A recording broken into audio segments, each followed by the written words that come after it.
न जानामि योगं जपं नैव पूजां नतोऽहं सदा सर्वदा शम्भुतुभ्यं जराजन्म दुःखौघतातप्यमानं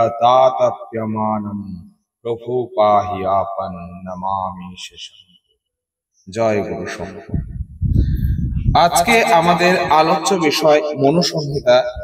পরীক্ষার দৃষ্টিকোণ থেকে যে প্রশ্নগুলি খুবই গুরুত্বপূর্ণ সেগুলো আজকে আলোচনা করা হবে। তাই কথা না বাড়িয়ে চলো আমরা সরাসরি মনুসংহিতার আলোচনায় চলে যাব। প্রথম প্রশ্ন দেখো, এখানে বলেছে মনু মৎস্য কথায় উল্লেখিত মনুসংহিতার রচয়িতা হলেন বৈবস্বত মনু। এই বৈবস্বত কেন? এই বৈবস্বত মনুর যে পিতা ছিলেন, পিতার নাম ছিল বিবস্বত। বিবস্বত মানে হচ্ছে সূর্য, আর মাতার নাম ছিল শরণ্য।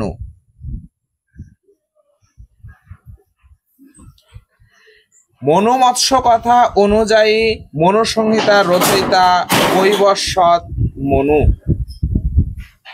আর বর্তমানে যে মনুসংহিতা পাওয়া যায় সেই মনুসংহিতার রচয়িতা মহর্ষি ভৃগু। এটা হচ্ছে বর্তমান।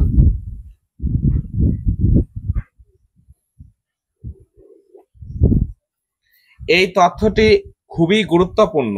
তাহলে মনু মৎস্য কথা অনুযায়ী মনুসংহিতার রচয়িতা হচ্ছে বৈবস্বত মনু, যিনি বিবস্বত বা সূর্য এবং শরণ্যর পুত্র ছিলেন। আর বর্তমান যে আমরা 12 অধ্যায়ে মনুসংহিতা পাই তার রচয়িতা হচ্ছে মহর্ষি ভৃগু। বৈবস্বত মনু যে মনুসংহিতা রচনা করেছিলেন সেখানে 180টি অধ্যায় ছিল, 180টি অধ্যায় ছিল এবং 1 লক্ষ শ্লোক ছিল। কালের গহ্বরে এই মনুসংহিতার আদি গ্রন্থখানি আমরা পাইনি। পরবর্তীকালে বিভিন্ন বিবর্তনের মধ্য দিয়ে শেষে যে মনুসংহিতা পাওয়া যায় তার রচয়িতা হচ্ছে মহর্ষি ভৃগু। তাতে আমরা 12টি অধ্যায় পাব এবং এখানে শ্লোক সংখ্যা 2676, আবার মতান্তরে বলা হয় 2694। তাহলে বর্তমান মনুসংহিতার রচয়িতা হচ্ছে মহর্ষি ভৃগু। পরবর্তী প্রশ্ন দেখো, মনুসংহিতা হলো স্মৃতিশাস্ত্র, ধর্মশাস্ত্র উভয় কোনটিই নয়। হ্যাঁ, কারণ বলা হয়েছে বেদ হচ্ছে, বেদের পরেই যেটা সব থেকে গুরুত্বপূর্ণ স্মৃতিশাস্ত্র সেটা হচ্ছে মনুসংহিতা। তাই মনুসংহিতা একাধারে ধর্মশাস্ত্র এবং সর্বশ্রেষ্ঠ স্মৃতিশাস্ত্র। শুধু স্মৃতিশাস্ত্রই নয়, এটাকে সর্বশ্রেষ্ঠ স্মৃতিশাস্ত্র বলা হয়ে থাকে। মনুসংহিতার শ্রেষ্ঠত্ব নিয়ে একটি শ্লোকও আমরা পেয়েছি। সেখানে বলা হয়েছে তাবৎ শাস্ত্রাণি শোভন্তে তর্ক ব্যাকরণানি চ ধর্মার্থ মোক্ষ উপদেষ্টা মনুর্যাবৎ ন দৃশ্যতে। অর্থাৎ ততক্ষণ তর্ক ব্যাকরণ প্রভৃতি শাস্ত্র শোভা পায় যতক্ষণ ধর্ম অর্থ মোক্ষের উপদেষ্টা মনুর শাস্ত্রের দেখা মেলেনি। অর্থাৎ এই মনুসংহিতাটা এতটাই গুরুত্বপূর্ণ, এটা হচ্ছে সর্বশ্রেষ্ঠ স্মৃতিশাস্ত্র, একে ধর্মশাস্ত্র বলা হয়।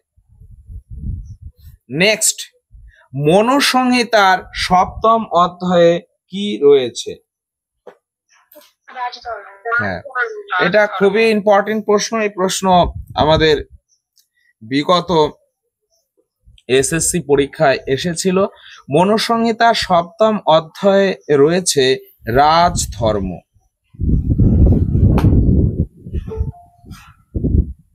এখানে ছোট্ট করে একটা আমরা কথা লিখে রাখবো, যেখানে একটা শ্লোক ছিল রাজধর্মান প্রবক্ষ্যামি, রাজধর্মান প্রবক্ষ্যামি।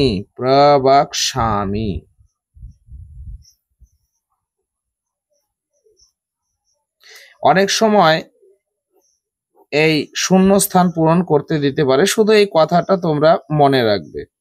রাজধর্মান প্রবক্ষ্যামি, শূন্যস্থান দিতে পারে প্রবক্ষ্যামি, তখন শূন্যস্থানে হবে রাজধর্মান। আচ্ছা, এবার মনুসংহিতার আমাদের 12টা অধ্যায় আছে, তার মধ্যে সপ্তম অধ্যায়ে রাজধর্ম সম্পর্কে আলোচনা করা হয়েছে। এবার এই প্রসঙ্গে আরেকটা আমরা জেনে নেব যে এই যে জগতের উৎপত্তি, জগতের উৎপত্তি এটা কোথায় আছে? হ্যাঁ, প্রথম অধ্যায়ে রয়েছে জগতের উৎপত্তি, প্রথম অধ্যায়। আর তোমার অন্যান্য অধ্যায়গুলির জানার কোনো দরকার নেই, কারণ সেখান থেকে প্রশ্ন আমাদের হবে না। নেক্সট, মনুসংহিতার প্রাচীন টিকাকার, খুবই গুরুত্বপূর্ণ প্রশ্ন। মনুসংহিতার টিকাকার,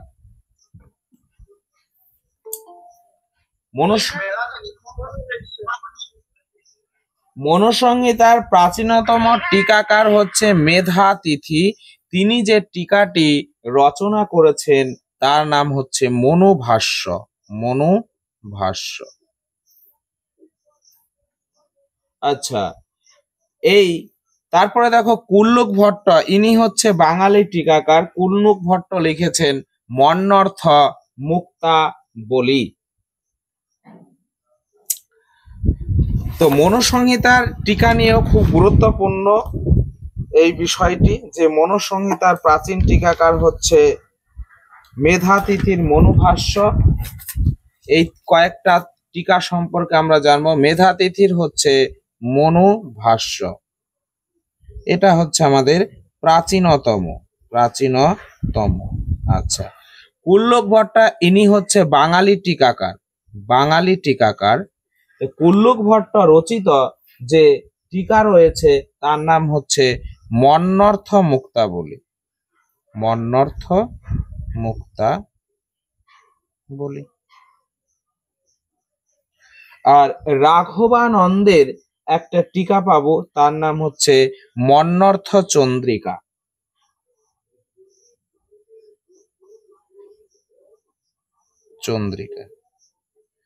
আর একটা প্রশ্ন আমাদের এখানে জানতে হবে, সেটা যদি বলা হয় মনুসংহিতার সর্বশ্রেষ্ঠ টিকার নাম কি, বলো?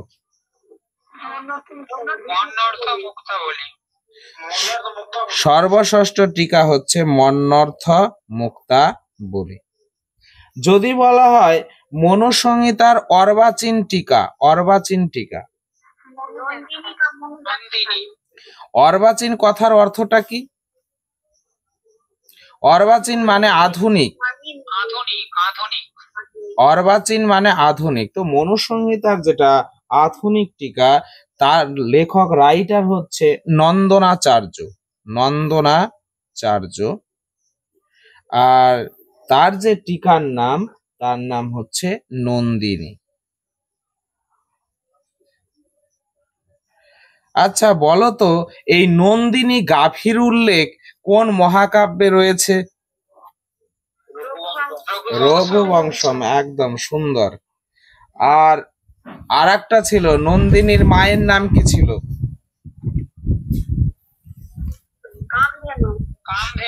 সুরভি, কামধেনু সুরভি। তো যাই হোক, আমাদের প্রসঙ্গ যেটা সেটাই আমরা আলোচনা করছি। তারপরে চলো দেখো মনুসংহিতার মোট শ্লোক সংখ্যা। মনুসংহিতায় কতগুলি শ্লোক রয়েছে? মনুসংহিতায় শ্লোক সংখ্যা 2694। আবার মতান্তরে বলা হচ্ছে যে না, সেখানে 2676। এবার বলতো 3996, এই এতগুলি শ্লোক রয়েছে কোন গ্রন্থে? একদম, অষ্টাধ্যায়ীতে। অষ্টাধ্যায়ীর শ্লোক সংখ্যা 4000 থেকে 4টি কম, অর্থাৎ 3996টি। আর 8068টি শ্লোক আছে কোথায়? মহাভারতের কোন স্তরে? প্রথম স্তরের নাম কি? প্রথম স্তরের নাম হচ্ছে জয়। আচ্ছা, আর ৬০০০ শ্লোক কোথায় আছে? অথর্ববেদ প্লাস অর্থশাস্ত্র। দেখো এত হাওয়া হচ্ছে, ইষ্টাই উড়ে যাচ্ছে।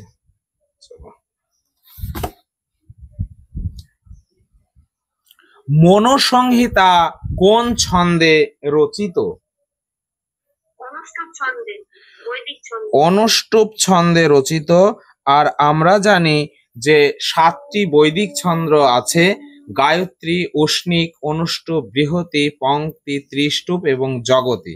তাই এই অনুষ্টুপ ছন্দটা বৈদিক ছন্দের অন্তর্গত, সুতরাং আমাদের অ্যান্সার হবে এ।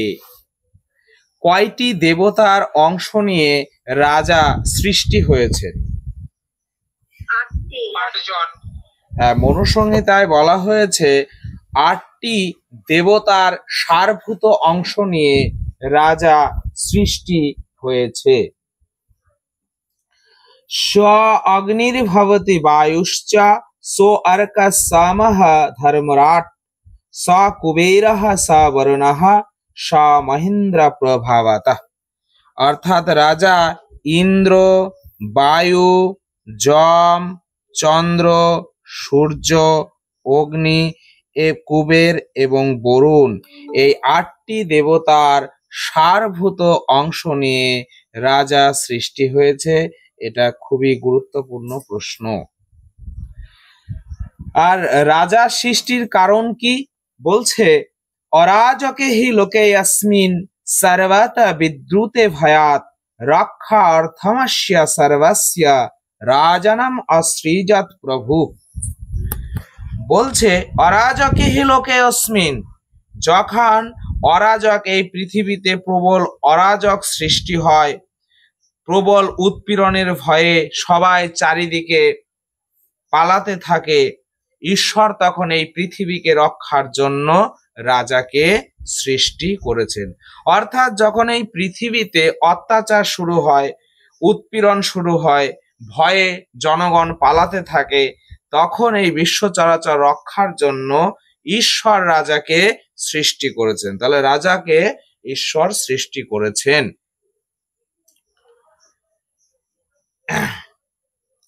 আর রাজাকে সৃষ্টি করেছেন কেন? পৃথিবী পালন করার জন্য। আর পালনের মূল উপাদান হচ্ছে দণ্ড।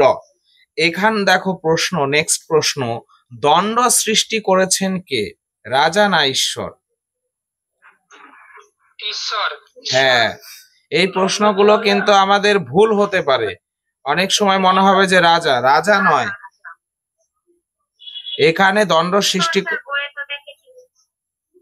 এটা রাজা কেন হবে? দণ্ড সৃষ্টি করেছেন ঈশ্বর। সর্ব তেজময় হি দণ্ড। হ্যাঁ, দণ্ড সৃষ্টি করেছেন ঈশ্বর। এখানে এই প্রশ্নগুলো ভুল করবে না। তাহলে এই বিষয়ে আমরা জানবো দণ্ড সৃষ্টি করেছেন কে? ঈশ্বর। ঈশ্বর হচ্ছে দণ্ড সৃষ্টিকারী, আর দণ্ড প্রয়োগকারী হচ্ছে রাজা। আচ্ছা চলো নেক্সট।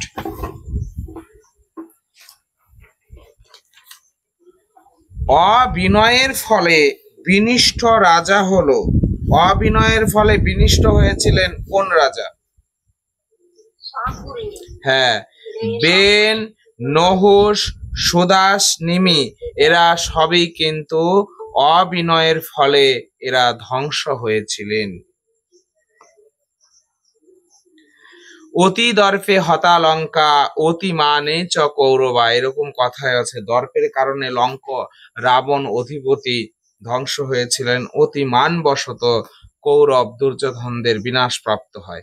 এবার দেখো বিনয়ের ফলে রাজ্য লাভ করেন কে? পৃথু ও মনু। বিনয়ের ফলে পৃথু এবং মনু রাজ্য লাভ করেছিলেন। আর একটা বিষয় আছে, বিশ্বামিত্র, ঋষি বিশ্বামিত্র,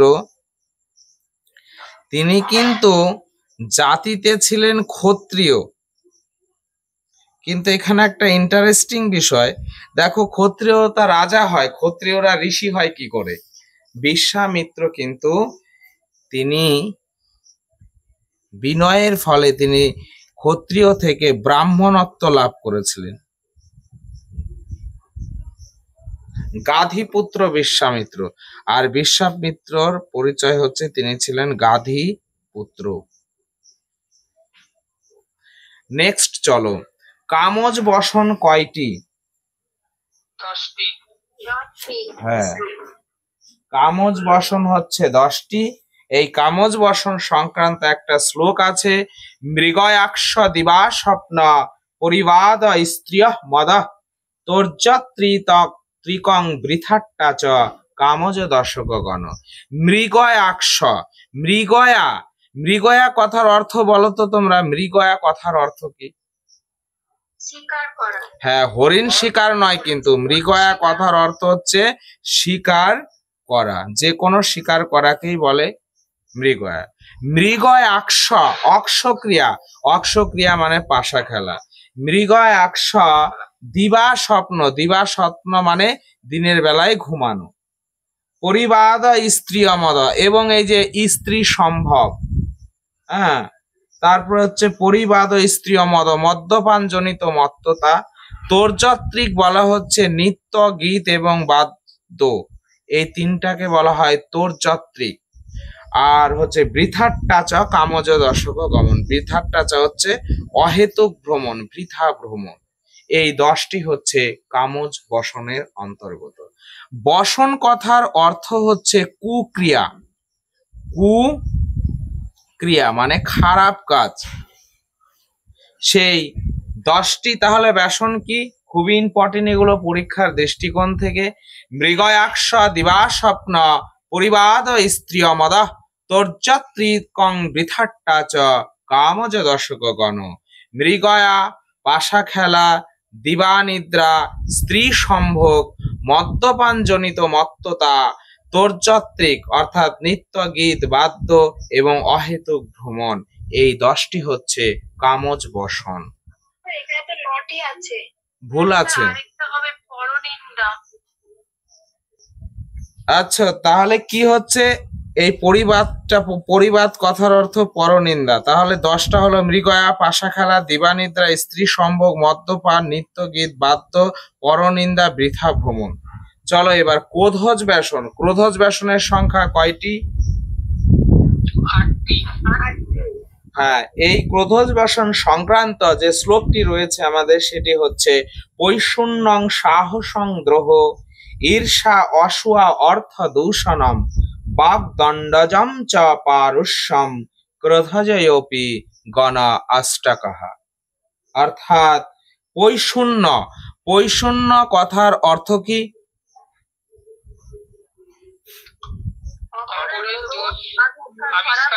দোষ আবিষ্কার করা, দোষ আবিষ্কার করা, কারো দোষ আবিষ্কার করাকে বলে পৈশূন্য। সাহস কাকে বলে? অত্যাচার করা, সাধু ব্যক্তিকে, সাধু ব্যক্তিকে অত্যাচার করা, অত্যাচার করা। দ্রোহ মানে কি?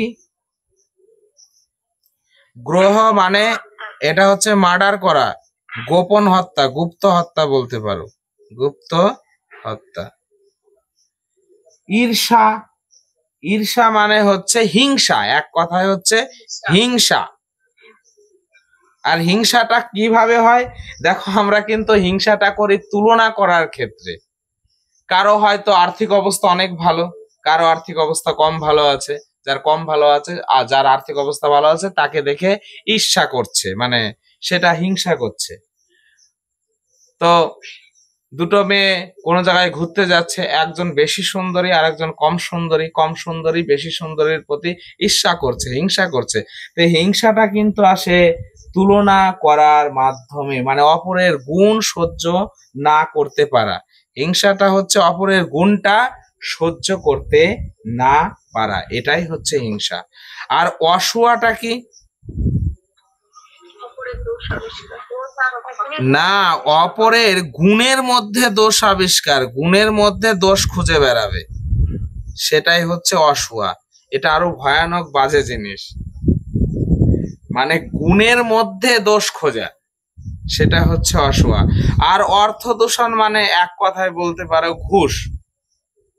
হ্যাঁ, এটা ঘুষ। আর হচ্ছে বাক পারস্য মানে নোংরা ভাষা বলা বা এমন বাক্য বলা যে বাক্যের দ্বারা কাউকে আঘাত করা হচ্ছে, গালিগালাজ, এক কথায় বলতে পারো গালি গালাজ। আর আরেকটা রয়েছে দণ্ড পারস্য।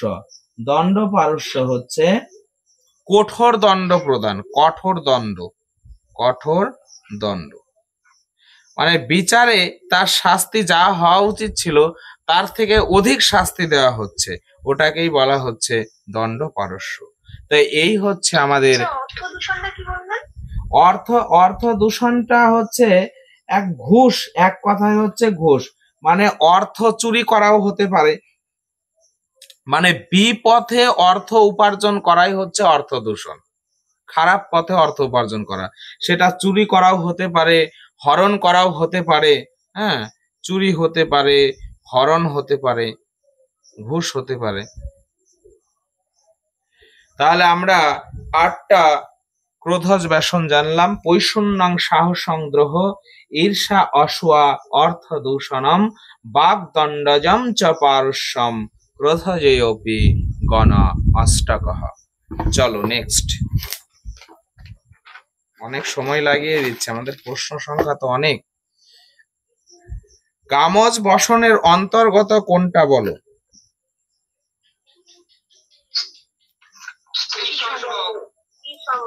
স্ত্রী সম্ভোগ। তোর্যত্রিক নয়। হ্যাঁ, নিত্য গীত বাদ্যকে তোর্যত্রিক বলা হয়, তাহলে এটা হবে আমাদের ভ্রমণ। সারগুণ্যের অন্তর্ভুক্ত।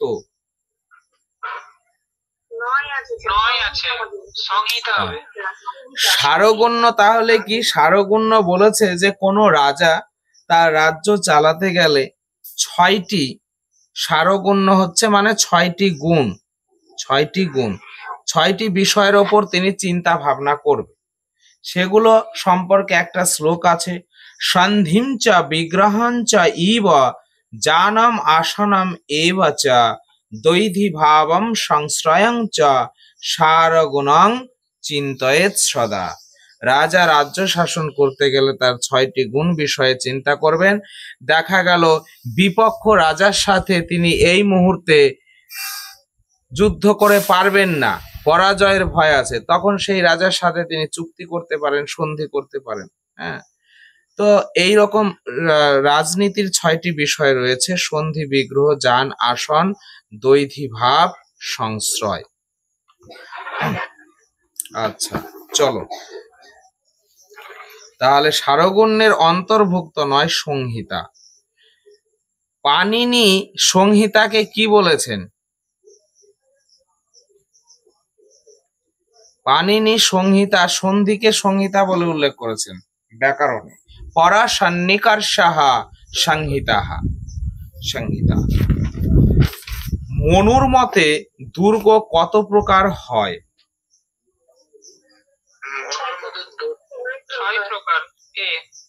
মনুর মতে দুর্গ হচ্ছে 6 প্রকার। ধন্য দুর্গ, মহি দুর্গ, গিরি দুর্গ, অব দুর্গ, নি দুর্গ, বাক্স দুর্গ। এটা খুবই ইম্পর্টেন্ট। এবার তোমরা বলবে এই যে 6 প্রকার যে দুর্গ রয়েছে, কোন দুর্গ কিভাবে নির্মিত হচ্ছে?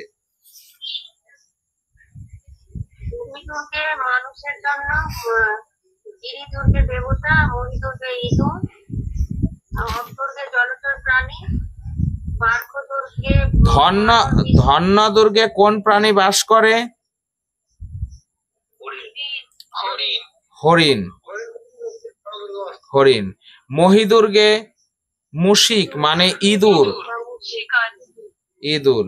গিরি দুর্গে দেবতা বাস করে। অব কথার অর্থ হচ্ছে জল। অব দুর্গে জলচর প্রাণী, তাহলে কুমির বলতে পারি, কুমির তো জলচর প্রাণী। নিদুর্গে মানুষ বলতে সৈন্য, হ্যাঁ। আর বাক্স দুর্গে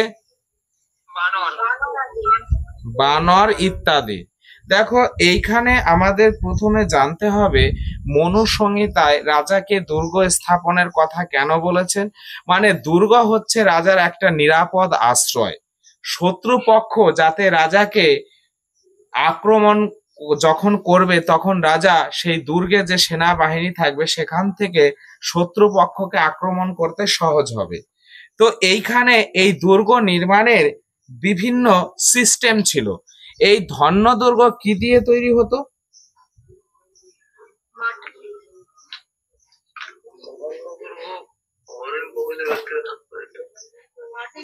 ধন্য দুর্গ হচ্ছে মরুভূমি বেষ্টিত, অর্থাৎ এখানে কি হচ্ছে মরু বেষ্টিত, বালু থাকবে, মরু মানে বালি থাকবে, আর এখানে জলের অভাব থাকবে, অল্প জল থাকবে। আর মহিদুর্গ কি নিয়ে তৈরি? ইট কাঠ পাথর, ইট মাটি পাথর এগুলো দিয়ে তৈরি হবে হচ্ছে মহিদুর্গ। তাই দেখো মহিদুর্গে ইট মাটি এগুলো দিয়ে তৈরি হলো, অবশ্যই তার মধ্যে ইঁদুর থাকবে। হ্যাঁ। আর গিরিদুর্গ পর্বতের ওপরে তৈরি হবে, এই গিরিদুর্গ হচ্ছে শ্রেষ্ঠ দুর্গ, এই দুর্গে দেবতারা বাস করে। অপদুর্গ হচ্ছে চারিদিকে জল থাকবে, অপ কথার অর্থই হচ্ছে জল, অপ মানে জল, আর সেখানে জলচর প্রাণী থাকবে। নৃদুর্গে থাকবে সৈন্য সামন্ত, এই সৈন্য সামন্ত গুলো নিদুর্গে থাকবে। বাক্স কথাটা আসে বৃক্ষ থেকে, মানে গাছ দ্বারা পরিবেষ্টিত দুর্গকে বাক্স দুর্গ বলে। এই দুর্গে বানর প্রভৃতি প্রাণীরা থাকবে। তো চলো নেক্সট প্রশ্ন, শ্রেষ্ঠ দুর্গ কোনটি? গিরিদুর্গ শ্রেষ্ঠ দুর্গ, কারণ এই দুর্গে দেবতারা বাস করেন। ইট পাথর দ্বারা নির্মিত দুর্গ কোনটা? মহিদুর্গ। বৃক্ষ বেষ্টিত দুর্গ, গাছের দ্বারা বেষ্টিত দুর্গ বাক্স দুর্গ।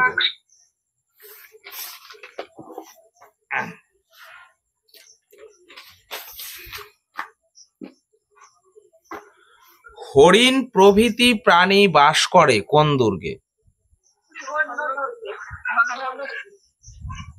ধন্য দুর্গে।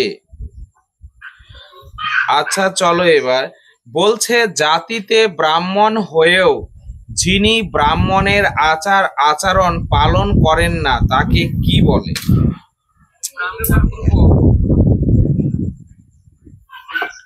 তাকে বলে ব্রাহ্মণ ব্রুব।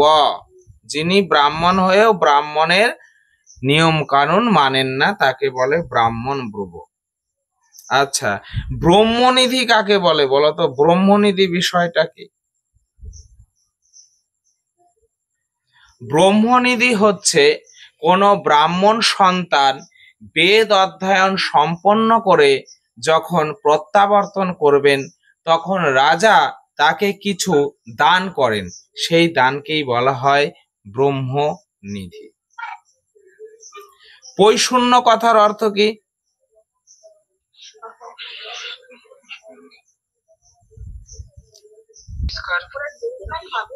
অপরের দোষ আবিষ্কার। মনুসংহিতায় কটি বুহের কথা উল্লেখ রয়েছে?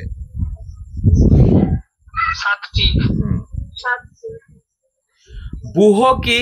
যে আগেকার দিনে রাজারা যে যুদ্ধক্ষেত্রে যেত, যুদ্ধক্ষেত্রে সৈন্য সমূহ কিভাবে সাজাবে সেই সিস্টেমটাই হচ্ছে বুহ। মনুসংহিতায় 7টি বুহের কথা উল্লেখ রয়েছে, সেগুলো হচ্ছে দণ্ডবুহ, শকট বুহ, বরাহ বুহ, মকর বুহ, সূচি বুহ, গরুর বুহ এবং বজ্র বুহ। তাহলে বুহ হচ্ছে সৈন্য সামন্ত সাজানোর সিস্টেম, সৈন্য সমূহ সজ্জিত করার রীতি। আচ্ছা, এই অভিমান্যু মহাভারতের অভিমন্যু কোন বুহের দ্বারা তিনি ফেসে গেছিলেন? হ্যাঁ, অভিমন্যু কিন্তু যে বুহের দ্বারা ফেসেছিলেন সেটা হচ্ছে চক্রবুহ। চক্রবুহ, দেখো এটা কিন্তু আবার আলাদা বুহ, এটা চক্রবুহ, মানে গোলাকার হবে, চক্রের মতো হবে। আর এই চক্রবুহটা কে রচনা করেছিলেন বলতো?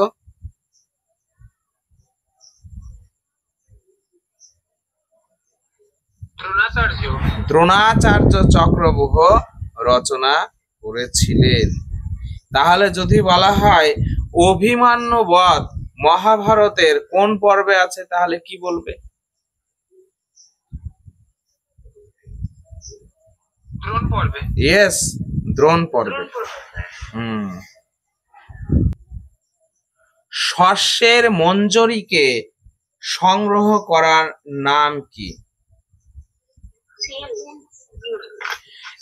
এই প্রশ্নগুলো এসএসসি তে একাধিকবার এসেছে। শিল উঞ্চ বিষয়টা আমরা জেনে নেব।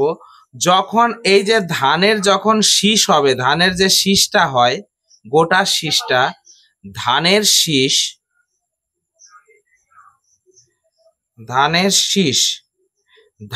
শীষটাকেই বলা হয় শিল। আর যখন এক একটা ধানের কণা থাকবে, ধানের কণা, ধান্যাদি শস্যের এক একটি কণাকে বলা হয় উঞ্চ। এবার আমাদের এখানে একটা সমস্যা হয় যে কোনটাকে শিল বলে কোনটাকে উঞ্চ বলে, এই ক্ষেত্রে আমাদের ওলট পালট হয়।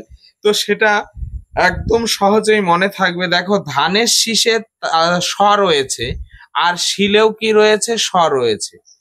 শিলেও স রয়েছে, আবার ধানের শীষেও স রয়েছে। অর্থাৎ ধানের যেটা শীষ সেটা হচ্ছে শিল, আর যেটা ধানের কণা সেটা হচ্ছে উঞ্চ। নেক্সট, বুহ কি? যুদ্ধক্ষেত্রে সৈন্য সজ্জার কৌশলকে বলা হয় বুহ।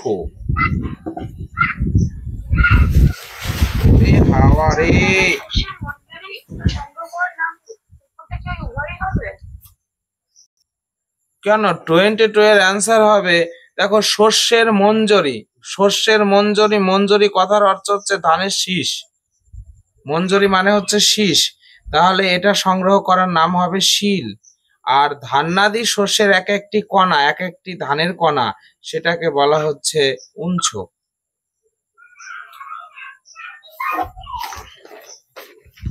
তারপরে দেখো, উপায় চতুষ্টয় কি? উপায় চতুষ্টয় নয়, কোনটা উপায় চতুষ্টয় নয়? কাম। আমরা জানি সাম, দান, ভেদ আর হচ্ছে দণ্ড, এই চারটাকে উপায় চতুষ্টয় বলে।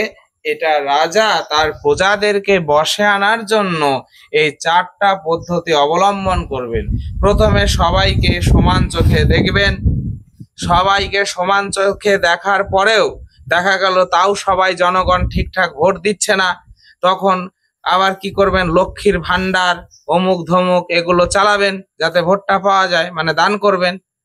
তারপরে যদি দেখা যায় তাতেও জনগণ সরকারকে সমর্থন করছে না, তখন বিজেপি খারাপ, তখন ভেদনীতি ধরবেন। আর শেষে যদি তাতেও কাজ না হয়, তখন গাঁজা কেসে ঢুকিয়ে দেবেন, দণ্ড, জেলে। বোঝা গেল বিষয়টা? হ্যাঁ, এটাই বাস্তব।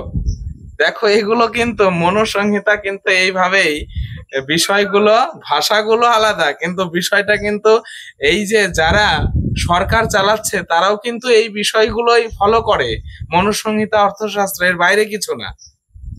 সরকার যখন একটা নতুন সরকার আসে তখন তার গল্প একদম সবাইকে সমান চোখে দেখবে, অনেক কিছু করবে, ইত্যাদি ইত্যাদি। তারপরে সরকারের যখন বিরোধী হয়ে যায় তখন লক্ষ্মীর ভান্ডার কত কিছু দিয়ে ভোট নেওয়ার ব্যবস্থা চলে। তারপরে বিরোধী দলের দুর্নাম হবে, বিরোধী যে আছে সে খারাপ, আর লাস্টে তো এটা আছেই। যাই হোক, এই বিষয়ে আর কি বলবো। চলো, ত্রিবর্গ নয়, কোনটা ত্রিবর্গ নয়? ধর্ম অর্থ কাম এই তিনটাকে ত্রিবর্গ বলে, মোক্ষ ত্রিবর্গ নয়। তাহলে ত্রিবর্গ হচ্ছে কি ধর্ম প্লাস অর্থ প্লাস কাম। এবার বলো এই ত্রিবর্গের মধ্যে প্রধান কোনটা? অর্থ। প্রধান হচ্ছে অর্থ, প্রধান হচ্ছে অর্থ। আর চতুর্বর্গ বলতে কি বোঝো? চতুর্বর্গ, হ্যাঁ চতুর্বর্গ হচ্ছে কি ধর্ম অর্থ কাম মোক্ষ। মোক্ষ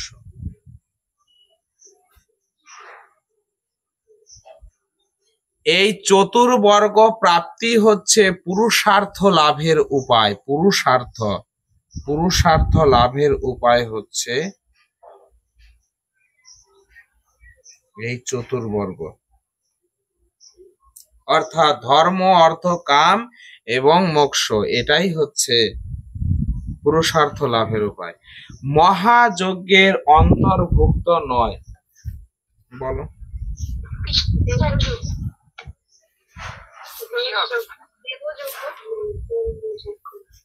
হ্যাঁ, মহাযজ্ঞ নয় হচ্ছে পিশাচ যজ্ঞ। আমরা জেনেছি যে গৃহস্থের 5টি পালনীয় কর্তব্য কর্ম রয়েছে যেগুলোকে বলা হয় মহাযজ্ঞ। সেগুলো কি? পিতৃযজ্ঞ, দেবযজ্ঞ, নিযজ্ঞ, ব্রহ্মযজ্ঞ এবং ভূতযজ্ঞ। তো এইগুলোর মানে রয়েছে, এই মানেগুলো যদি কেউ বলো। পিতৃযজ্ঞ মানে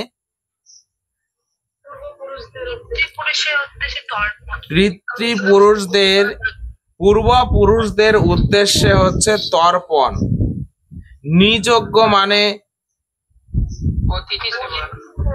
অতিথি সেবা, গৃহস্থের ঘরে কেউ আসলে তাকে সেবা করতে হবে। আর পিতৃযজ্ঞ হচ্ছে তর্পণ, পূর্বপুরুষদের আচার কালচার এগুলো পালন করতে হবে, তাদের উদ্দেশ্যে তর্পণ করতে হবে। দেবযজ্ঞ মানে দেবতাদের উদ্দেশ্যে হোম করা। আর ব্রহ্মযজ্ঞ হচ্ছে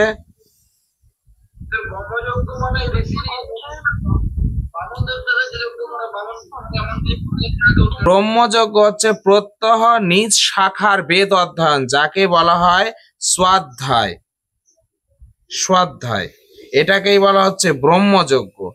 আর আরো ভালোভাবে বলতে গেলে অধ্যয়ন অধ্যাপনা,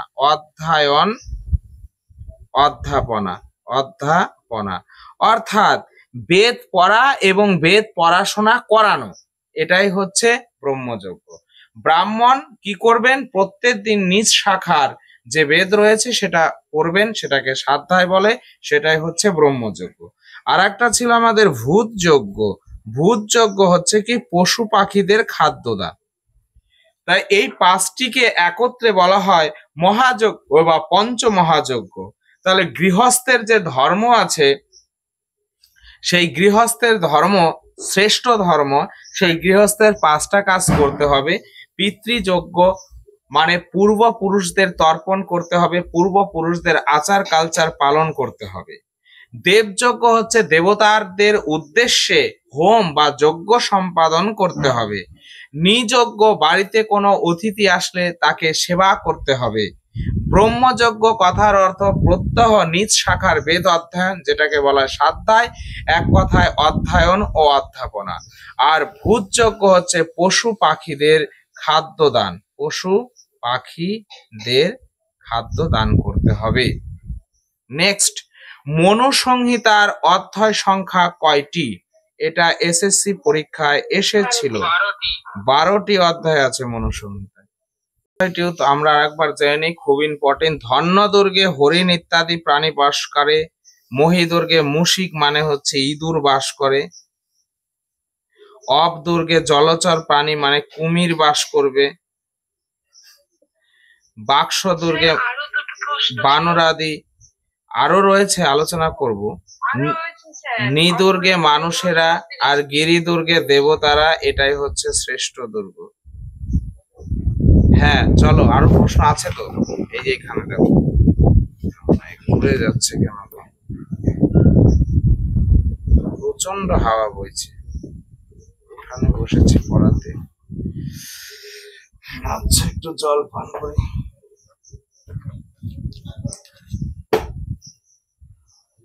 মনোবরণ শাসন কুশাহে নরত্রাণ করে হরি চাক্ষুষে গুণগান পরায়ণ দেবগণে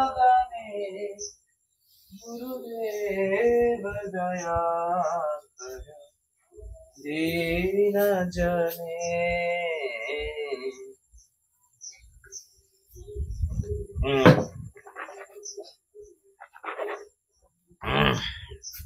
জয় গুরু শম্ভ। আচ্ছা তারপরে চলো, পরের প্রশ্ন হচ্ছে অপরের গুণে দোষ আবিষ্কারকে কি বলে? অসুয়া। আর দেখো এই শকুন্তলার দুই সখী ছিল, একজনের নাম ছিল অনসুয়া, তাই না? অনসুয়া কিন্তু কথার অর্থ অনের সাথে আছে অসুয়া। অসুয়া কথার অর্থ হচ্ছে অপরের গুণের মধ্যে দোষ আবিষ্কার করা, আর অন কথার অর্থ হচ্ছে না। যে অপরের গুণের মধ্যে দোষ আবিষ্কার করে না, অর্থাৎ যে কারো দোষ আবিষ্কার করে না, শুধু গুণই আলোচনা করে, সেই হচ্ছে অনসুয়া, যার কোনো হিংসা নেই। যে ব্রাহ্মণ শিষ্যের উপনয়ন করিয়ে তাকে কল্পশাস্ত্র ও উপনিষদ সহ সমগ্র বেদ পড়ান, তাকে কি বলে? হ্যাঁ, আমাদের দেখো এই ট্রামগুলো কেমন যেন মনে হয়, আচার্য, ঋত্বিক, উপাধ্যায়। তো এই বিষয়গুলো আমাদের জানতে হবে, পুরোহিতটাও জানতে হবে। আচার্য বলছে কি, যখন কোনো ব্রাহ্মণ শিষ্যকে উপনয়ন সংস্কার করাবে এবং উপনয়ন সংস্কার করে তাদের বেদের অংশ বিশেষ পড়াবে, তখন তাকে বলবো আমরা আচার্য। অর্থাৎ আচার্যর কাজ দুটি, উপনয়ন সংস্কার করান এবং বেদের অংশ বিশেষ পাঠদান করেন। আচ্ছা, ঋত্বিক কাকে বলবো? ঋত্বিক কথাটা আসছে ঋক থেকে। ঋক কথার অর্থ কিন্তু মন্ত্র।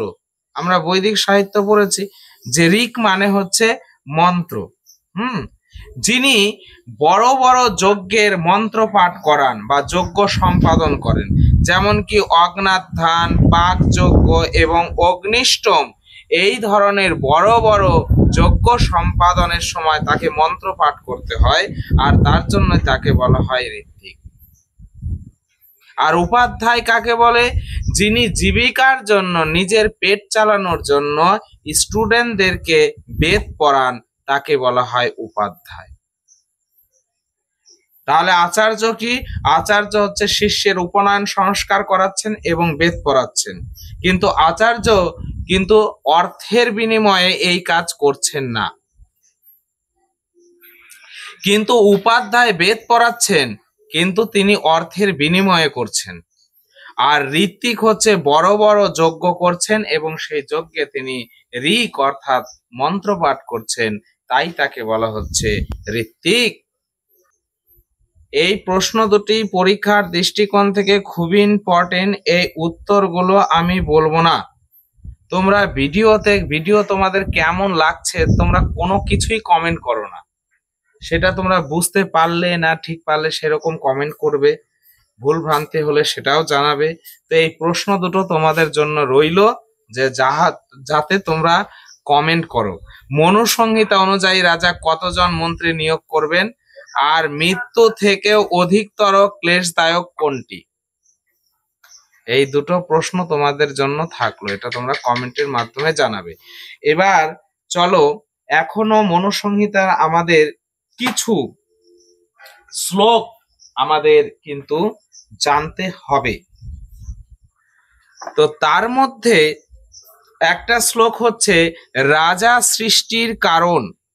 রাজা সৃষ্টির কারণ কি বলছে, অরাজকে হি লোকে অস্মিন সর্বতা বিদ্রুতে ভয়াত রক্ষা অর্থমস্য সর্বস্য রাজানাম অসৃজত প্রভু। প্রভু মানে ঈশ্বর, রাজানম মানে রাজাকে, অসৃজত মানে সৃষ্টি করেছেন।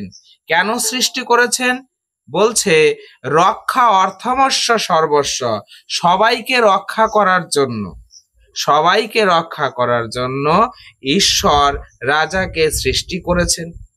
এবার সবাইকে রক্ষা করবে কেন, যে অরাজকে হে লোকে অস্মিন সর্বত্র বিদ্রুতে ভয়াত। যখন এই পৃথিবীতে অরাজক সৃষ্টি হবে, লোকে ভয়ে এদিক ওদিক পলাতে থাকবে, তখন তাদের রক্ষার জন্য ঈশ্বর রাজাকে সৃষ্টি করবেন। আর একটা শ্লোক দেখো এখানে, মৎস্যন্যায়ের কারণ। মৎস্যন্যায়ের কারণ সম্পর্কে, মৎস্যন্যায় আমরা জানি যে সমুদ্রে যেমন বড় মাছ ছোট মাছকে গিলে খায়, সেই রকম সমাজে বলবানেরা, বৃত্তবানেরা দুর্বলদের সেই রকম গ্রাস করে। এই ঘটনাকেই বলা হয় মৎস্যান্যায়। তবে এখানে শ্লোকে বলা হয়েছে, যদি না প্রণয়েত রাজা দণ্ডং দণ্ডেষু অতন্দ্রিত শূলে মৎস্যানি বাপক্ষান দুর্বলান বলবত্তরা। যদি না প্রণয়েত রাজা, রাজা যদি কি না করেন, রাজা যদি সৃষ্টি না করেন দণ্ড, যদি না প্রণয়েত রাজা, দণ্ড